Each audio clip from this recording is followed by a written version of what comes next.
dirahmati oleh Allah Subhanahu wa taala dan yang berbahagia pada pagi hari ini.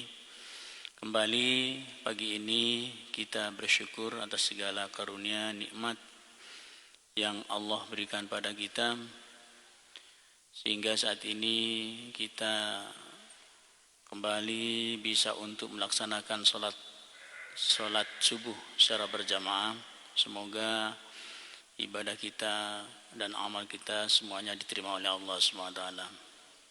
Nikmat yang begitu banyak Allah berikan, sehingga seandainya kalau kita mencoba untuk mengkalkulasikan, menghitungnya, maka satupun orang tidak akan pernah mampu, kata Allah SWT, seperti halnya yang Allah sampaikan dalam Al-Quran.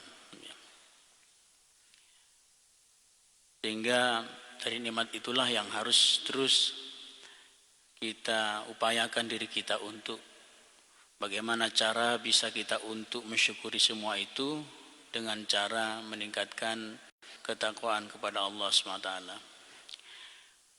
Kalau di dalam urusan dunia kita bisa segalanya, apakah tidak di dalam akhirat kita mampu untuk semuanya? Seandainya kita bisa seharian penuh kita bekerja dalam urusan dunia, tentunya dalam urusan akhirat harus lebih daripada itu. Seandainya kita bisa pergi jauh, naik sepeda, goes kalau kita bahasakan sekarang, mengapa tidak kita hanya pergi ke masjid, duduk sebentar, beberapa meter saja untuk kita jalan itu? Tentunya kita harus lebih bisa. Kalau kita percaya di dalam kehidupan dunia ini bahwa dengan cara berolahraga akan bisa menyehatkan tubuh, sekalipun semuanya Allah yang berikan itu, kenapa kok kita ragu-ragu akan apa yang Allah janjikan tentang apa yang kita perbuat, apa yang diatur oleh di dalam agama kita? Tentunya kita harus lebih percaya. Oleh karena itulah, maka pagi hari ini kami akan memulai mencoba untuk membahas tentang masalah hukum yang ada di dalam kehidupan kita ini. Ilmu tauhid itu sebenarnya ilmu mengajak kita bagaimana cara untuk berpikir secara nalar. Yang Allah ciptakan kita itu mempunyai akal. Akal itu Allah berikan pada kita itu tujuannya untuk agar kita mampu untuk berpikir, bernalar. Tentunya bernalar, berpikir kepada hal yang positif. Karena akal memang fungsinya itu untuk berpikir yang positif. Tidak ada akal yang terguna untuk hal yang negatif. Seandainya memang kita temukan dalam kehidupan dunia ini ada orang yang ngakal-ngakali, ada orang yang berpikir secara negatif, itu bukan akalnya sebenarnya, tetapi akal yang terdorong dari nafsu.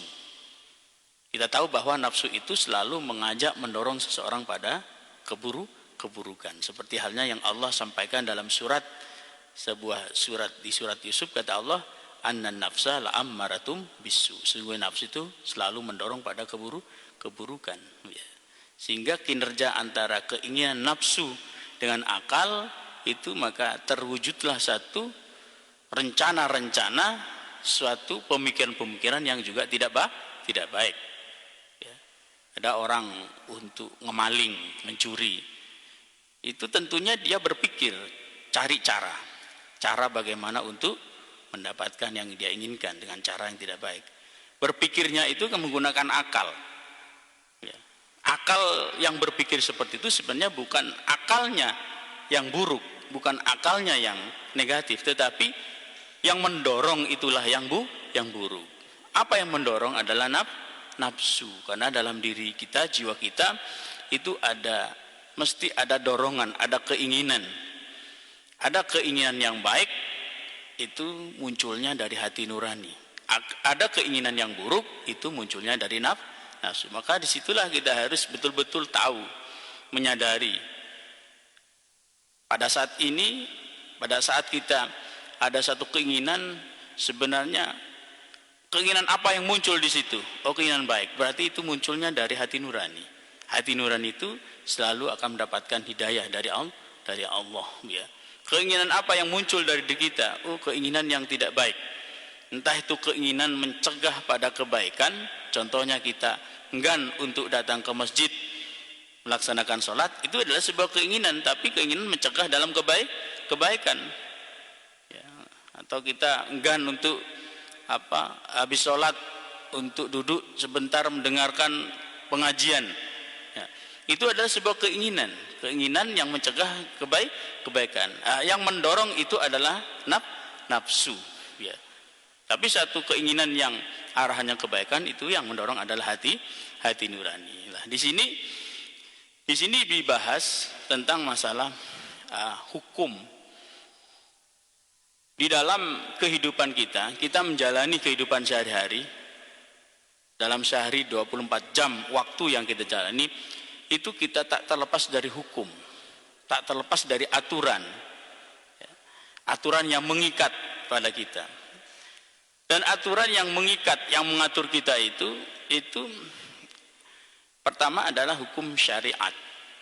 Hukum syariat itu adalah hukum ketetapan mutlak. Atau dalam bahasa lainnya itu adalah hukum nakli. Sehingga sumber hukum daripada hukum syariat itu adalah Al-Quran serta Al-Hadith.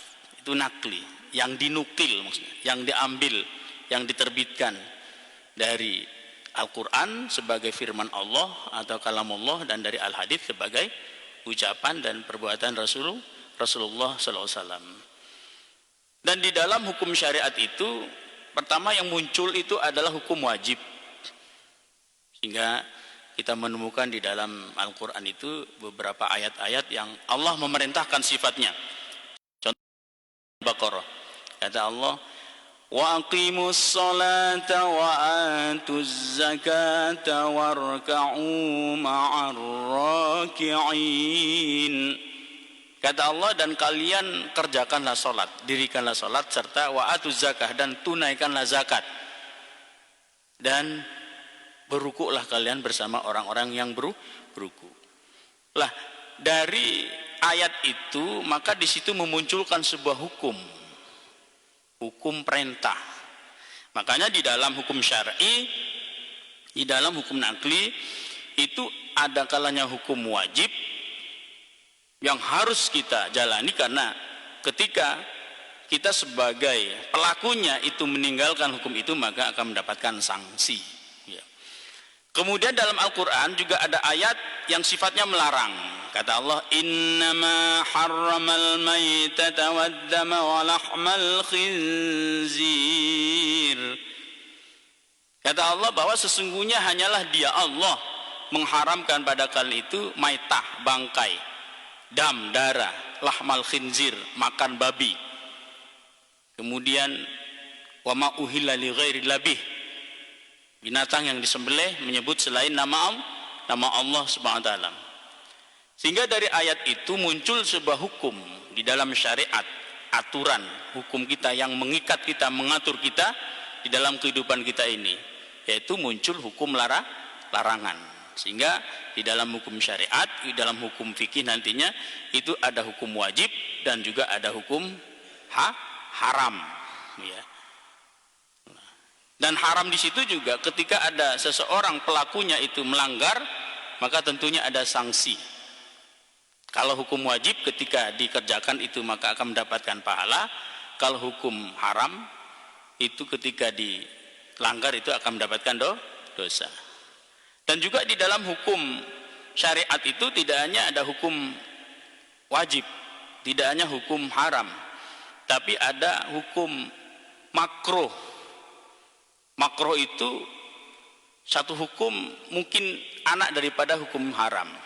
Kenapa? Karena hukum makruh itu seperti apa yang kita tahu, kalau kita kerjakan itu kita tidak akan mendapatkan sanksi, tapi kalau kita tinggalkan itu kita akan mendapatkan pahala, balasan. Dan dibalik ke hukum wajib itu ada hukum sunnah. Sunnah itu kebalikan daripada makruh. Ketika kita mengerjakan dapat pahala, ketika kita tinggalkan itu akan mendapatkan ketika kita tinggalkan itu tidak apa-apa, ya. Serta di dalam hukum syariat, di dalam hukum fikih itu juga ada muncul hukum namanya mubah, ya. Sehingga di dalam hukum fikih syariat itu diatur oleh hukum itu yang mengikat kita dalam kehidupan kita sehari-hari. Itu ada wajib, ada halal, ada wajib, ada haram, kemudian ada sunnah, ada makruh, kemudian ada mubah. Makanya di situ oleh ulama bahwa hukum yang seperti apa yang sering kita ucapkan bid'ah itu tidak dimasukkan ke dalam hukum syariat, karena tidak ada urusannya dengan pengaturan di dalam beribadah kita, ya. Dan kita hidup ini diatur oleh hukum maksudnya, sehingga hidup kita 24 jam ini diatur, ada tata caranya. Dari mulai kita bangun sampai kita tidur sampai bangun lagi itu ada aturannya. Makanya agama kita juga mengatur keseharian di dalam hidup kita ini. Kita mau makan diatur, kita mau minum diatur, kemudian kita mau keluar rumah diatur, mau pakai baju diatur, mau lepas baju diatur. Syariat yang mengaturnya.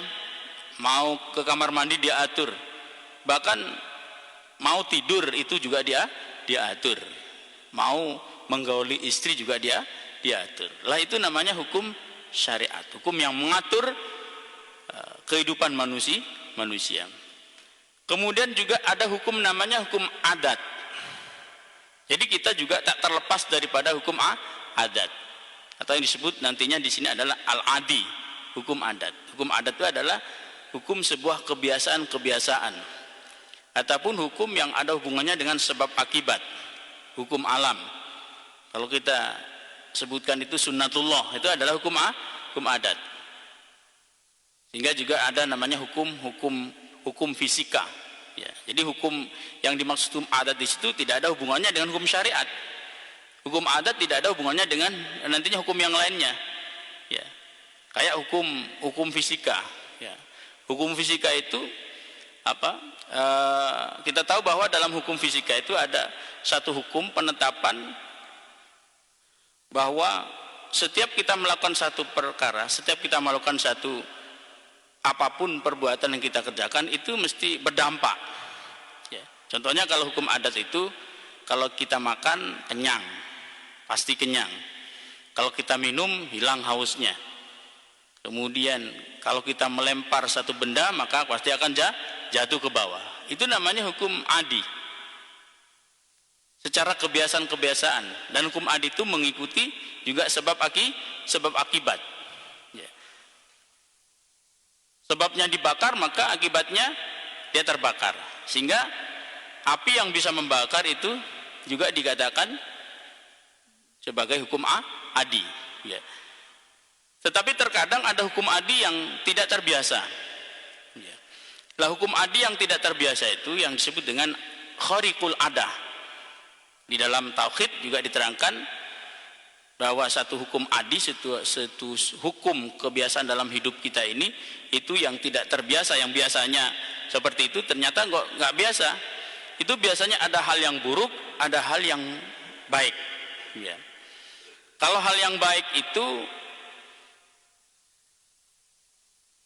hukum adi yang baik itu yang disebut dengan khariqul adah.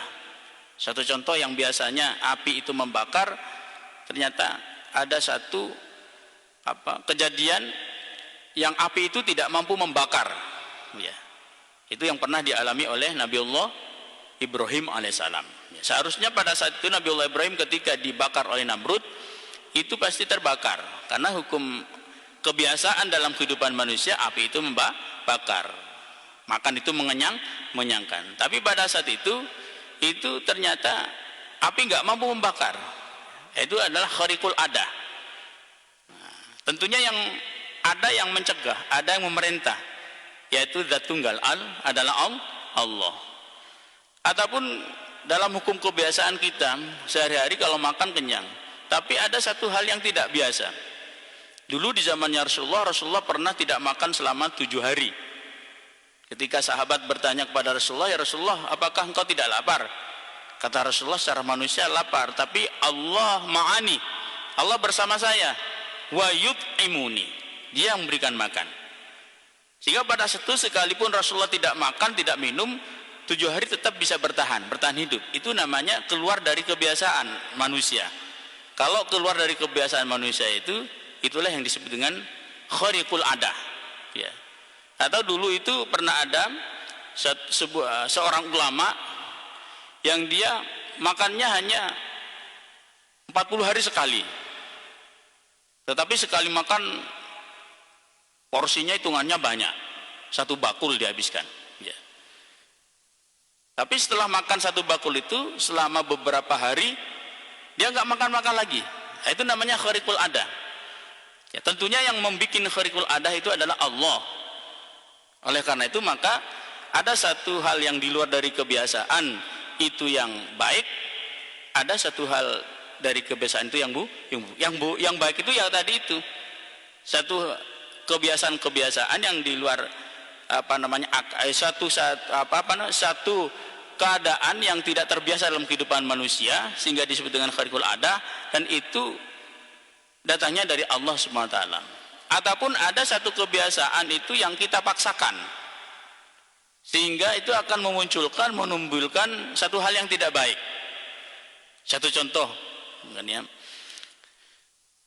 yang biasanya itu secara hukum adat, hukum kebiasaan, kalau orang lapar harus makan. Tapi kalau ada seorang yang dia lapar kemudian manjat pohon, itu nggak biasa, tidak baik. Tetap lapar, nggak akan mengurangi lapar mestinya. Apakah ada orang mungkin kita lihat dia lapar lalu naik ke atas atap rumah lalu jadi kenyang? Tidak ada. Karena itu satu kebiasaan yang dipaksakan, ya. Atau satu contoh lagi, secara kebiasaan hukum adi dalam kehidupan kita ini, kita kalau lapar itu makannya ya apa yang dimakan oleh orang secara umum, makan nasi, ya. Kemudian makan roti ataupun makan yang lain bisa kita makan, ya. Tapi kalau seandainya ada orang yang dia lapar kemudian makan kaca, makan beling, makan besi, ya, maka itu di luar dari kebiasaan yang dipaksakan sehingga menimbulkan keburukan, ya. Coba kita nggak terbayang seandainya ada tamu yang datang ke rumah kita itu dia biasanya makan beling, ya tentunya kan berdampak buruk, sehingga kita tidak bisa menyuguhi apapun, karena disuguhi gelas habis gelasnya, bukan habis airnya. Disuguhi nasi habis piringnya, bukan habis nasinya. Itu berdampak buruk, ya. Karena itu dipaksakan, ya. Karena kalau dalam kitab tauhid ini bahwa manusia itu ada kejadian yang terjadi dialami oleh setiap orang itu karena usaha, karena upayanya. Ya kayak tadi itu contohnya. Lapar, kalau makan itu pasti kenyang. Itu ada usaha yang terjadi dalam satu kejadian yang terjadi pada manusia karena usaha. Kalau berlari dia pasti akan menjauh. Kalau dia duduk dia pasti akan tetap di situ. Kalau dia makan dia pasti kenyang. Kalau dia berobat dia sembuh nanti dari penyakitnya. Itu adalah sebuah kejadian yang dialami oleh setiap orang. Dan juga ada satu kejadian yang terjadi dalam diri manusia itu tidak diawali dari usaha. Artinya tidak diusahakan dengan sendirinya. Satu contoh, di sini semuanya diungkap oleh kitab tauhid, ya. Artinya agar kita itu bisa berpikir hal yang positif, hal yang baik, sehingga arahan pikiran kita itu nantinya kepada Allah Subhanahu wa taala, ya. Makanya dalam Al-Qur'an itu banyak ayat-ayat yang Allah mengakhirinya itu afala taqilun, afala tatafakkarun, afala tadzakkarun. Apakah kalian tidak berpikir, kata Allah? Apakah kalian tidak menggunakan akal? Apakah kalian tidak merenung? Afala yatadabbarunal Quran. Apakah kalian tidak mentadabburkan Al-Quran? Itu artinya Allah mencoba untuk mengajak kita itu berpikir Berpikir bagaimana cara untuk menemukan satu kebenaran yang hakiki. Kebenaran yang hakiki itu tentunya kebenaran adanya Allah Subhanahu wa taala. Karena kalau hukum syariat itu kaitannya, hubungannya itu dengan ibadah, fikih dalam kehidupan kita sehari-hari, sehingga di situ dibahas dalam fikih. Kemudian kalau hukum hukum akal, hukum akli itu kaitannya dengan tauhid. Karena seperti apa yang kami sampaikan tadi, bahwa hukum di dalam kehidupan kita itu ada 3. Pertama adalah hukum syariat, yaitu hukum ketetapan, sehingga sumbernya itu adalah Al-Quran dan Al-Hadis atau disebut dengan hukum nakli. Kemudian ada hukum adi, yaitu hukum yang secara kebiasaan, sebab akibat yang terjadi dalam kehidupan kita ini seperti yang kami contohkan tadi itu. Kemudian ada hukum akli, hukum akal, yaitu yang ada kaitannya dengan tauhid. Jadi hukum akal itu ada kaitannya dengan tauhid. Cara kita berpikir untuk menemukan hakikat Allah yang sebenarnya. Cara kita berpikir untuk mengantarkan kita bisa bertauhid yang benar. Ya. Nah, seperti tadi itu dalam hukum adi itu yang kami sampaikan bahwa ada satu kejadian yang dialami oleh setiap orang itu, tetapi di luar ataupun tidak diawali dari usaha, upaya. Satu contohnya bernafas. Nafas itu satu kejadian yang dalam setiap orang. Tapi bernafas itu tidak diupayakan oleh orang. Nafas itu dengan sendirinya. Ya.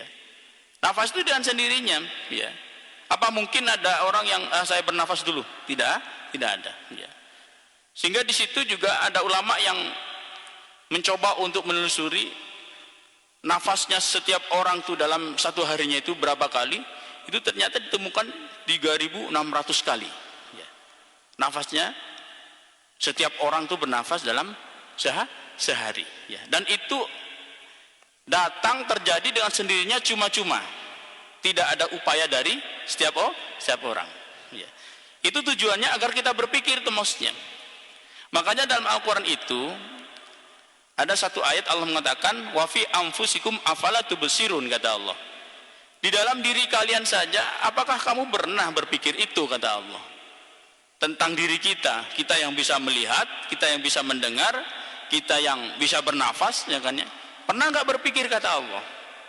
Jadi Allah meletakkan komponen akal pada kita itu, pada manusia, itu untuk berpikir akan kebenaran ya, berpikir yang mendalam, sehingga di situ kita akan menemukan satu kebenaran di dalam tauhid, kebenaran dalam beriman ya, seperti itu. Sehingga tadi itu yang kami sampaikan bahwa di dalam diri kita bisa bernafas itu juga merupakan satu tanda yang mengantarkan kita itu akan adanya Allah, sekalipun itu merupakan satu adi, kebiasaan kita yang tidak kita usahakan ya. Sehingga kalau ada orang yang keluar dari kebiasaannya, maka dia akan berdampak, entah itu baik maupun buruk ya.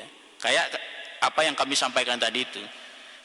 Dan secara menurut perhitungan ulama, bahwa kebiasaan seseorang dalam sehari bernafas itu sampai 3.600 kali. Seandainya berkurang daripada itu, maka tentunya akan berdampak buruk.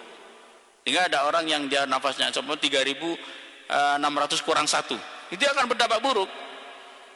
Berdampak buruknya itu dia tidak bisa mengatur nafas. Bisa jadi dia nafasnya itu tidak normal ya. Apalagi sampai kurang dari 2, kurang dari 3, karena itu sudah keluar dari kebiasaan.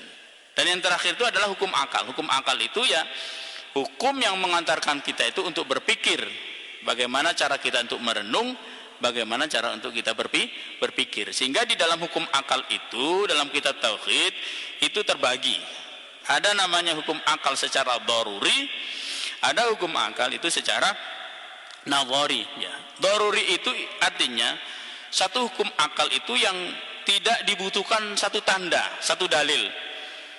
Kenapa? Karena setiap hukum akal itu tentunya butuh tanda, butuh dalil yang mengantarkan akal kita itu bisa menemukan satu kebenaran. Satu contoh gini saja. Kita kalau seandainya ingin bertamu ke rumah orang, kemudian di situ kita bisa bisa menentukan bahwa di dalamnya itu ada orang atau tidaknya, tentunya kita melihat tanda. Apa itu tandanya? Kita mau bertamu ke rumah orang, kemudian di depan rumahnya ada sandal yang biasanya dipakai oleh orang itu. Tentunya akal berpikir, sekalipun kita nggak melihat orangnya, akal sudah bisa menentukan, sudah bisa menebak bahwa oh ini ada orangnya. Dari mana kita tahu ada orangnya? Dari tandanya itu. Apa tandanya? Sandalnya ada. Lah, seperti itulah sebenarnya kita. Akal kita oleh Allah diantarkan untuk meyakini, mengimani akan ada Tuhan, yaitu Allah. Dan untuk mengimani, meyakini akan adanya Tuhan, yaitu Allah, itu tidak harus kita melihat, maksudnya. Tidak harus kita melihat Allah, nggak harus. Karena apa? Karena itulah nanti yang disebut, yang dimaksud dengan iman. Iman sesungguhnya itu ketika kita mengimani sesuatu yang tidak nampak bagi kita, tetapi kita merasakan tandanya. Ya. Kita bisa menentukan ataupun kita bisa mengatakan bahwa buah mangga itu matang, masak, buah pepaya itu masak, itu karena ada tanda. Apa tandanya? Yang awalnya dia di saat masih mentah hijau warnanya, kan ya, kemudian di saat matang itu dirubah oleh Allah. Entah itu yang ngecat malaikat atau siapa, kita nggak paham, kan ya. Dirubah oleh Allah. Dirubah menjadi apa? Dirubah menjadi merah, dirubah menjadi kuning. Itu tanda. Sehingga kita sekalipun nggak harus kita melihat betul ini sudah masak apa nggak harus seperti itu. Kita melihat dari tandanya saja sudah tahu bahwa oh, buah mangga ini sudah masak. Apa tandanya itu? Dia berubah warna dari yang hijau menjadi kuning. Oh, buah pepaya ini sudah masak, sudah bisa dimakan. Apa tandanya? Dia berubah warna, ya. Yang awalnya hijau menjadi merah. Itu namanya satu dalil akli.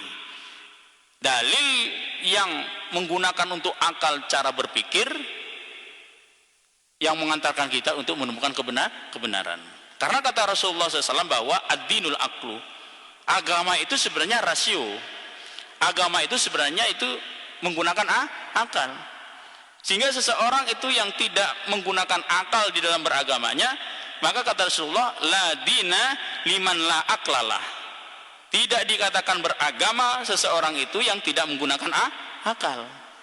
Karena akal itulah yang mengantarkan seorang itu dia bisa segalanya. Makanya di dalam hukum tauhid ini itu dibahas di situ tentang masalah hukum yang mengatur dalam kehidupan kita ini, yaitu pertama adalah hukum syar'i atau hukum nakli yang mengatur di dalam ibadah kita. Itu tentunya dibahas di dalam hukum fikih. Kemudian ada hukum adi seperti apa yang kami sampaikan tadi, itu adalah satu hukum yang mengatur dalam kehidupan kita yang tidak ada kaitannya dengan hukum syariat, tidak ada kaitannya dengan hukum akli, ya. Itu adalah sebuah kebiasaan-kebiasaan yang kita temukan, yang kita jumpai dalam kehidupan kita sehari-hari, atau hukum yang ada hubungannya dengan sebab akibat, sebab musabab, atau ada hukum yang yang menjadi sunnatullah, satu kebiasaan, ketetapan. Makanya juga di dalam kitab kitab mantik itu juga di situ, atau kitab usul juga itu disampaikan bahwa al-adat, ada satu kebiasaan itu yang ada syartiyah qadiyah, namanya ada syartiyah hamliyah. Syartiyah qadiyah itu adalah satu ketetapan, kepastian, itu tidak akan berubah. Ada satu syartiyah qadiyah, syartiyah hamliyah, itu satu kebiasaan saja, tapi tidak ditetapkan. Ya, apa itu yang dimaksud syartiyah hamliyah? Itu adalah hukum adat, satu hukum kebiasaan, ya. Dan seseorang yang dia melihat daripada itu dia juga akan nanti berpikir bahwa kebiasaan-kebiasaan itu ada yang mengatur, ada yang menciptakan. Jadi kebiasaan kita ada yang mengatur, kita kenyang juga ada yang mengatur, yang memerintahkan, itu Allah. Sekalipun itu nggak usah kita tanya tuh maksudnya. Kalau makan apa kita kenyang atau tidak itu nggak usah ditanya. Itu pasti dengan tersendirinya akan terjadi. Tetapi ada yang mengatur. Karena apa? Karena ada satu kebiasaan yang di luar daripada itu. Ya contohnya kayak tadi itu, Rasulullah nggak makan 7 hari nggak lapar, kan ya. Berarti ada yang mengatur, ya seperti itu. Jadi Bapak Ibu, intinya bahwa di dalam kitab tauhid ini, kitab Dasuki ini itu mengantarkan kita untuk tahu tentang masalah hukum yang mengatur, yang mengikat dalam kehidupan kita sehari-hari. Itu ada 3 yang mengatur kita. Ada hukum syar'i atau hukum nakli yang diatur Allah di dalam Al-Quran. Kemudian ada hukum adi, kebiasaan yang terjadi dalam kehidupan kita ini dengan sendirinya, atau yang disebut dengan sunnatullah, yang ada. Kemudian dalam hukum-hukum ilmu pengetahuan juga itu ada hukum namanya hukum kausal. Kalau di dalam ilmu fisika kan ya, hukum kausal itu ya hukum sebab akibat hubungannya. Ada hukum gravitasi, lah itu sebenarnya kan munculnya dari situ. Ada hukum akli, hukum akal itu bagaimana cara mengantarkan akal kita itu untuk berpikir mencari kebenaran. Itulah nanti yang akan dibahas di dalam kitab tauhid, sehingga kita di situ akan menjadi orang yang betul-betul kemantapan iman kepada Allah SWT yang disebutkan hukum akli. Karena arti daripada hukum itu adalah menetapkan satu perkara akan keberadaannya dan mentiadakan satu perkara akan ketidakadaannya. Jadi kalau akal itu menetapkan itu ada, maksudnya pasti ada. Kalau akal tidak menetapkan itu pasti ketidakadaannya. Kalau akal menetapkan itu pasti ada. Kalau akal tidak menetapkan mesti tidak ada. Ya, makanya disitulah nanti di sini akan dibahas tentang masalah hukum akli terbagi menjadi berapa dan juga apa saja di situ. Namun karena waktunya sudah habis, mungkin perjumpaan kita pada pagi hari ini, maka kami sampaikan, kami tutup sampai di sini saja. Ya, kita bisa lanjutkan pada pertemuan berikutnya. Yang terpenting kita tahu bahwa di dalam diri kita, hidup kita ini diatur dengan 3 hukum: hukum syariat, hukum adat, adi, hukum akal. Semuanya itu harus kita fungsikan, karena kalau kita enggak memfungsikan salah satunya maka akan berdampak buruk dalam kehidupan kita. Apalagi hukum akal kan. Hukum adat saja kalau enggak difungsikan akan berdampak buruk. Nah, biasanya kalau ngantuk harus tidur, kalau enggak ternyata ada orang ngantuk tidak tidur, berdampak buruk nantinya. Ya kan ya, entah itu sakit atau lain sebagainya. Ya seperti itu. Ya, ini sebagai pengenalan dasar tentang hakikat daripada isi kitab Dasuki sebagai kitab tauhid ya. Bapak Ibu yang kami hormati, mungkin sampai di saja perjumpaan kita karena waktu syuruk sudah tiba. Kita tutup saja dengan doa ya. Mari kita berdoa pada Allah sebelum kita mengakhiri dan melaksanakan salat syuruk, agar Allah terus menguatkan iman kita, mengistiqomahkan kita dalam ibadah dan beramal. Bismillahirrahmanirrahim. Alhamdulillahirabbil alamin. Allahumma shalli ala sayyidina Muhammadin. Allahumma amin. Allahumma ja'al jam'ana hadzal jam'an marhuma wa tafarruqan ba'd tafarruqa ma'suma. Allahumma ya Ghaffar ighfir lana dhunubana dhunuba abaina wa ummahatina dhunuba ashabina sahabatina qarabatina wa auladina wa banatina wa jami'al muslimin muslimat minat alhamdulillah mimma syaikh al-ardi maghriba fi barika bahrika min ummati Muhammadin sallallahu alaihi wasallam.